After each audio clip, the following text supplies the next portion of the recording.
இந்த சூனியத்துடைய சட்டம் ஹுக்மு சிஹ்ரி ஃபில் இஸ்லாம், இஸ்லாத்துடைய பார்வையில் இந்த சூனியத்துடைய சட்டம் முஹர்ரமுன் தஹ்ரீமன் கத்இயன், பச்சை ஹராம்.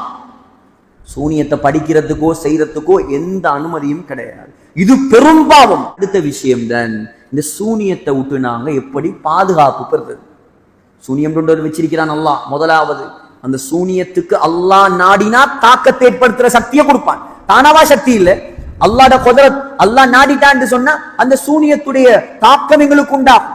அடுத்தது சூனியத்துடைய சட்டம் என்ன? பெரும் பாவம். அடுத்தது இந்த சூனியத்தை விட்டு எப்படி நாங்க தப்புறது? முதலாவது அத்தமஸ்ஸுகு பில்லாஹ், அத்தமஸ்ஸுகு பில் ஈமானி பில்லாஹ். அல்லாஹ்வுடைய நம்பிக்கை உறுதியா இருக்கு. அல்லாஹ் ஒழுங்கா நம்பணும். எடுப்பிலே ஓடுறல்ல அந்த வைத்தியரையும் இந்த பரிசாரியும், அந்த பரிசாரி வரை வச்சு சம்பாதிச்சிருவார். ரெண்டாவது காலை மாலை ஓதக்கூடிய திக்ருகள், ஔராதுகள் ஸல்லல்லாஹு அலைஹி வஸல்லம் சொல்லி தந்திருக்கிறாங்க. அதுகள்ல பேணுதலா இருக்கும். மூணாவது எங்கட வீடுகள்ல சூரத்துல் பக்ராவை ஓதி வரும். ஏன் இந்த சூனியம் இருக்குதானே, இந்த சூனியத்துடைய அடிப்படை சூனியக்காரர்களுக்கு உதவி செய்யற யார் தெரியுமா? சூனியத்தை பழிக்கிறதுக்கு, சூனியம் வேலை செய்யறதுக்கு சூனியக்காரர்களுக்கு முழு உதவியாக இருக்கிறது ஷைத்தான்களும் கெட்ட ஜின்கள். ஸல்லல்லாஹு அலைஹி வஸல்லம் சொன்னாங்க, இன்ன ஷைத்தான யஃபிரு மினல் பைத் அல்லதி துக்ரவு ஃபீஹி சூரத்துல் பக்ரா.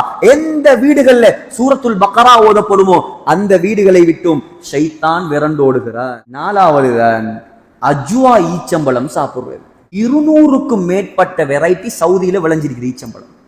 200 வகையான ஈச்சம்பழம். அதுல ஆக உயர்ந்ததுதான், ஆக பெருமதியானதுதான் அஜ்வா. அஜ்வா என்ற ஈச்சம்பழம். அதுலயும் அஜ்வத்துல் மதீனா, மதீனாவில் இருக்கக்கூடிய அஜ்வா, அதுக்கு தான் ஆக சிறப்பு. ஸல்லல்லாஹு அலைஹி வஸல்லம் சொன்னாங்க, அல் அஜ்வத்து மினல் ஜன்னா. அஜ்வா இருக்குதே, இது உலகத்து பழம் இல்லை, இது சொர்க்கத்திலிருந்து அல்லாஹ் இறக்கின பழம். சொன்னாங்க அஜ்வத்தன், யார் ஒவ்வொரு நாள் காலையில அஜ்வா ஈச்சம்பழம் 7 சாப்பிடுவாரோ லம் யதுர்ரஹு ஃபீ தாலிகல் யௌம் சும்முன் வலா சிஹ்ருன்.